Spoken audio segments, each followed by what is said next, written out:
이제 성경을 펴셔서 누가복음 14장을 함께 보시겠습니다. 25절부터입니다.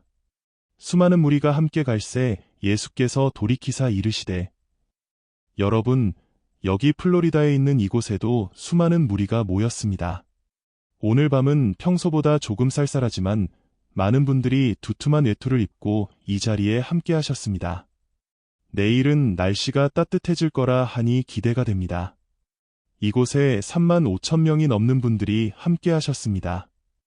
어느 나라에서든 이런 규모의 모임은 결코 작은 수가 아닙니다. 예수님께서도 많은 무리가 따를 때 언제나 그 무리 가운데서 진정한 제자를 분별하셨습니다. 예수님은 이렇게 말씀하셨습니다. 나는 곧 십자가를 지게 될 것이다. 너희가 나와 함께 그 길을 가기를 원하지 않는다면 나를 따르지 말라. 이 말씀은 사람들을 깊이 고민하게 했습니다. 십자가는 단순한 상징이 아니라 로마 시대 죄수들이 사형당하던 끔찍한 형벌의 장소였기 때문입니다. 예수님께서 말씀하시기를 누구든지 내게 오면서 자기 부모와 아내와 자식과 형제와 자매, 심지어 자기 목숨까지 미워하지 아니하면 능히 내 제자가 되지 못하리라 하셨습니다. 이것은 문자 그대로의 미움이 아니라 하나님을 가장 우선순위에 두라는 의미입니다. 부모보다, 배우자보다, 자녀보다, 심지어 자신의 생명보다도 예수님을 먼저 사랑하라는 뜻입니다. 예수님은 계속해서 이렇게 말씀하셨습니다. 누구든지 자기 십자가를 지고 나를 따르지 않는 자는 능히 내 제자가 되지 못하리라. 그리고 비유로 말씀하셨습니다. 누가 망대를 세우려 할 때에 먼저 앉아 그 비용을 계산하지 않겠느냐? 기초만 놓고 완성하지 못하면 사람들이 비웃으며 이 사람이 짓기 시작하고 능히 마치지 못하였다 할 것이다. 즉, 예수님을 따르려면 먼저 대가를 계산하고 각오해야 한다는 뜻입니다. 예수님을 따랐던 사람들은 대부분 젊은이들이었습니다. 예수님 자신도 30세대 젊은 나이에 십자가에 달리셨습니다. 이 본문은 예수님께서 마지막으로 예루살렘을 향해 가시는 여정 중의 한 장면입니다. 누가복음 13장에서 19장까지는 예수님께서 십자가를 향해 가시는 여정이 기록되어 있습니다. 그 길은 곧 우리 죄를 위해 죽으시기 위한 길이었습니다. 오늘날의 젊은이들이 직면한 세 가지 긴장이 있습니다. 첫째는 세대 간의 긴장입니다. 젊은 세대는 종종 기성세대가 더 나은 미래를 맞고 있다고 느낍니다. 하지만 진짜 시험은 아직 오지 않았습니다. 지금 이 세대는 곧 세계적인 위기와 맞닥뜨릴 것입니다. 전쟁의 위협, 확산되는 기아, 극심한 빈부격차, 이 모든 것이 여러분 앞에 놓여 있습니다. 저희 세대는 여러분에게 큰 빚을 남겼습니다. 현재 세계적으로 무기 개발에만 수천억 달러가 사용되고 있고 막대한 국가부채의 이자만 해도 매년 수십억 달러입니다. 누군가는 그 빚을 갚아야 합니다. 그리고 그 누군가는 바로 여러분입니다. 이 모든 문제를 저희 세대가 남겨드린 것을 부끄럽게 생각합니다. 하지만 저희가 가장 큰 실수는 바로 여러분에게 복음을 분명하게 전하지 못한 것입니다. 그리스도를 따르는데 어떤 대가가 따르는지, 그리고 그 안에 얼마나 놀라운 기쁨과 능력과 자유가 있는지를 제대로 알려드리지 못했습니다. 둘째 긴장은 젊은이들 자신이 만든 세상에 대한 회의에서 옵니다. 어떤 젊은이는 이렇게 말했습니다. 지금의 사회는 불량 설계로 만들어진 차량과 같다. 어느 속도로 달려도 안전하지 않고 취한 이가 운전하고 있으며 나는 그 차를 당장이라도 뛰쳐나가고 싶다.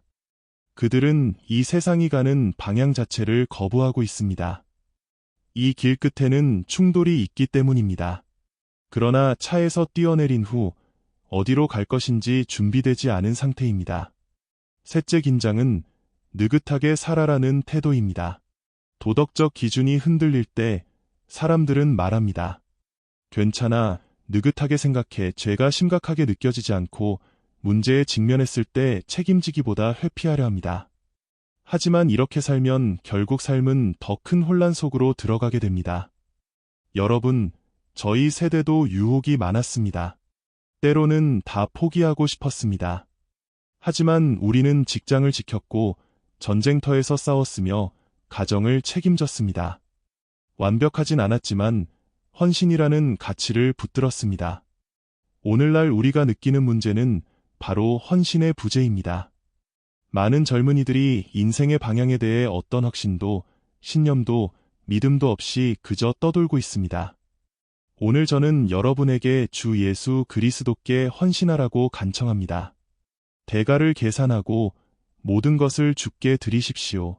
주님께서 여러분의 인생, 결혼, 진로, 그리고 이 시대가 안고 있는 문제들에 대해 인도하시게 하십시오.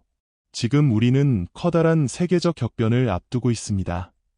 저는 개인적으로 이 세기가 끝나기도 전에 세계적인 대변동이 일어날 것이라 생각합니다. 하지만 수백만의 젊은이들이 그리스도를 위해 헌신하고 말씀을 배우고 복음을 들고 나아간다면 세상은 변화될 수 있습니다. 여러분 중 어떤 이는 의사가 될 수도 있고 변호사나 사업가가 될 수도 있습니다. 어떤 진로를 택하든 가장 먼저 이 말씀을 배우십시오. 저도 대학에 가기 전에 먼저 성경학교에서 말씀을 배운 것이 얼마나 감사한지 모릅니다. 그 기초가 되었기 때문입니다. 하지만 주일학교에서조차 말씀을 제대로 가르치지 못하는 경우가 많습니다. 성경을 알지 못하는 교사들, 제대로 전달하지 못하는 상황들. 그러므로 교회는 젊은이들을 위한 바른 교육을 감당해야 합니다. 말씀을 제대로 가르쳐야 합니다. 그리고 성경학교들과 신실한 기독교 학교들이 이를 위해 수고하고 있음에 감사드립니다. 그러나 어떤 학교는 성경 과목조차 신앙을 무너뜨리는 방식으로 가르치는 경우도 있습니다. 어떤 교수는 수업 첫 시간에 이렇게 말했다고 합니다.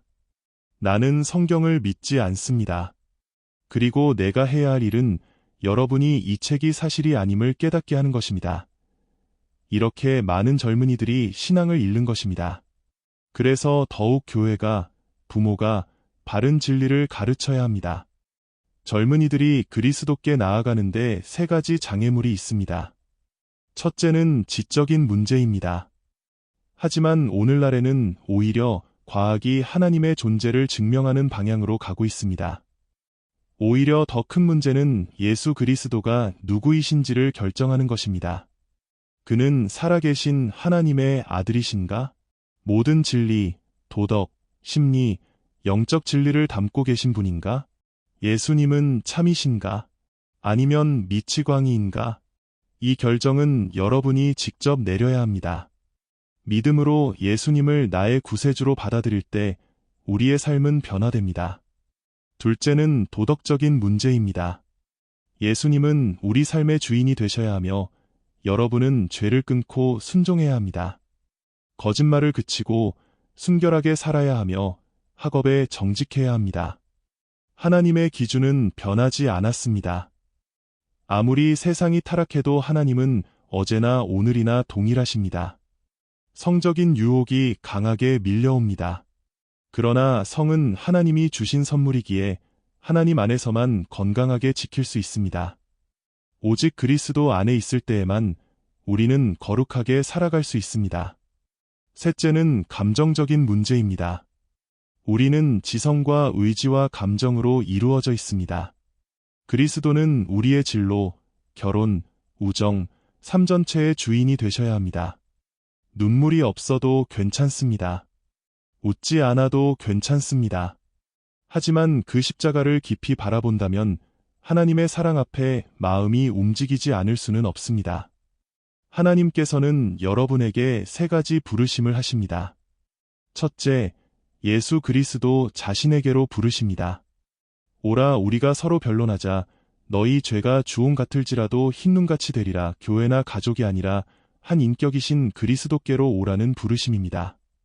둘째, 하나님은 여러분을 거룩하게 구별된 삶으로 부르십니다. 헌신은 우리가 하지만 거룩하게 하시는 분은 하나님이십니다. 여러분의 삶이 한 채의 집과 같다면 예수님께 현관 열쇠 하나만 드리는 것이 아니라 모든 방의 열쇠를 드려야 합니다.